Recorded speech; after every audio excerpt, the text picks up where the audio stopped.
So ఇక్కడ విచ్చేసిన media మిత్రులకి అండ్ పెద్దలందరికీ మల్లన్న గారికి అండ్ రాజ్ కందుకూరి గారికి and to every one thank you so much.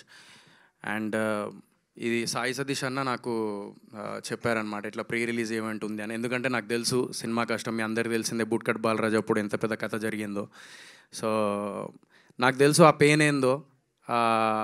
Like అప్పట్లో లైక్ సినిమా నేను చేసేటప్పుడు ఒక లీడ్ యాక్టర్గా చేసేటప్పుడు 50% షూట్ అయిపోగానే ప్రొడ్యూసర్ ఇబ్బందులో ఉన్నాడు. ఇంకొక సంవత్సరం దాకా ప్రొడ్యూసర్ అందులోకెళ్ళి అంటే దానికంటే ప్రీవియస్ మూవీ ఫ్లాప్ అయింది అది ఇది అని అంటే ఆయన అందులోకెళ్ళి బయటికి రాలేకపోతున్నాను అని చెప్పేసి అని అన్నప్పుడు నేను యాజ్ ఇట్ ఈజ్ అన్న చెప్పినట్టు, విఘ్నేష్ అన్న చెప్పినట్టు నేను కూడా సేమ్ ఇట్లనే బూట్కట్ బాలరాజుకి ఎక్కడ కాంప్రమైజ్ అవ్వకుండా ఒక సినిమా ఇండస్ట్రీలో ఒక వ్యక్తి డైరెక్టర్ కానీ హీరో కానీ ఎవరన్నా మన సినిమా ఇండస్ట్రీలో ఎంటర్ అయినప్పుడు సినిమా చేస్తున్నప్పుడు ఏమనిపిస్తుంది అంటే అరే ఇదమ్మా మనకు ప్రాఫిట్ రాకపోయినా పర్లేదురా భయ్, మన పైసలు మనకు వస్తే చాలు అని చెప్పేసి అనుకునేటోళ్ళు ఉంటారు.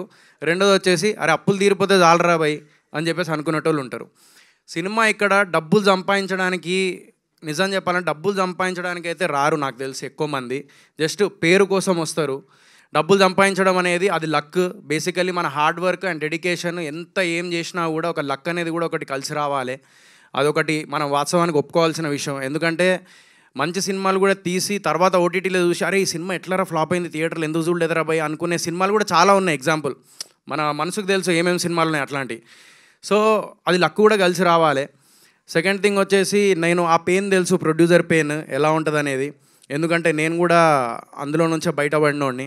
సో నేను అప్పుడు ఒకటే అనుకున్నా, మా డాడీతో ఒకటే అన్నా, నాన్న పైసలు ఉన్నాయి ఇంట్లో అంటే 43 లక్షలు ఉన్నాయిరా అంటే సరే అని చెప్పేసి మరి ఏం సినిమా పెడదాం అనుకుంటున్నా అంటే మరి తర్వాత ఏందిరా అంటే నీ ఇష్టం, నువ్వు తీసుకెళ్ళి పెట్టమంటే పెడతా అంటే ఒకటే అన్నాడు, నీ కాన్ఫిడెంట్ ఉంటే చాలు అని చెప్పేసి అన్నాడు. నా కాన్ఫిడెంట్ ఉంది అని అన్నా.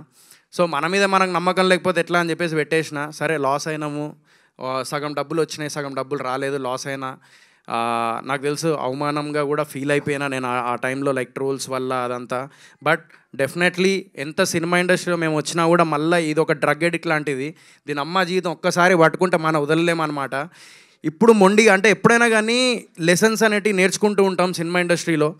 సో ఎవరైనా కూడా హిట్ కొట్టాలనే తీస్తారు సినిమా. ఎవరైనా కూడా కష్టపడి అరే హిట్ కొట్టాలరా భయ్ అని చెప్పేసి కష్టపడి తీస్తారు. ఆ కష్టానికి మన చిన్న స్థాయి నుంచి ఒక్కొక్క మెట్టు ఎదుగుతూ ఉండే లైక్ వ్యక్తులు చాలామంది ఉంటారు ఇండస్ట్రీలో. లైక్ ఇప్పుడు విఘ్నేష్ అన్న కానీ లేకపోతే ఈ హోల్ టీమ్ కానీ అందరు కొత్త వాళ్ళే. ఈవెన్ హ్యాండిక్యాప్డ్ అయినా కూడా మన మార్కండ్ గారు మ్యూజిక్ అయితే ఇరగదీసిర్రు. సో మెంటల్లీ ఆయన అయితే హ్యాండిక్యాప్డ్గా అక్కడ మ్యూజిక్ చూస్తే అర్థమవుతుంది.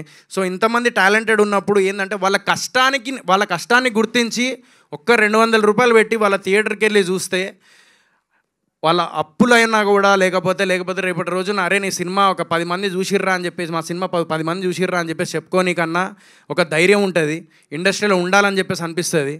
ఎందుకంటే ఏదో నిజం చెప్తున్నా, ఈ ఇండస్ట్రీలో మాత్రం చాలామంది నాకు తెలిసి 100 సినిమాలు రిలీజ్ అయితే అందులో గట్టి కొడితే ఒక 5 to 10 సినిమాలు హిట్ అవుతాయి. మిగతా 90 మొత్తం చాలామంది ప్రొడ్యూసర్స్ లాస్లో ఉంటారు. అయినా కూడా సినిమా తీస్తారు.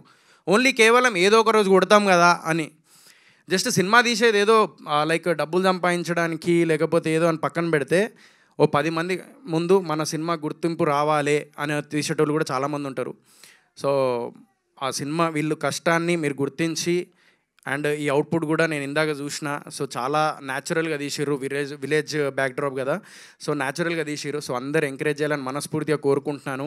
సో చిన్న సినిమాలు పెద్ద సినిమాలు అని కాదు, సో సినిమాల్ని బతికించండి, కొత్త ప్రొడ్యూసర్స్ని బతికించండి. Directors, producers and hero actors ఎంతోమంది కొత్త వాళ్ళు ఇంకా ముందుకు రావాలని మనస్ఫూర్తిగా కోరుకుంటున్నాను. మీలో ఒకరు పుట్టాలి, అలా ముందుకు ఇంకా రావాలి అంటే మీరు ఇలాంటి సినిమాలు చూసి ఎంకరేజ్ చేయాలని మనస్ఫూర్తిగా కోరుకుంటున్నాను. And all the very best whole team, hero గారికి అండ్ హీరోయిన్ గారికి అండ్ విఘ్నేష్ గారికి all the best and thank you. కథ వేరుంటుంది.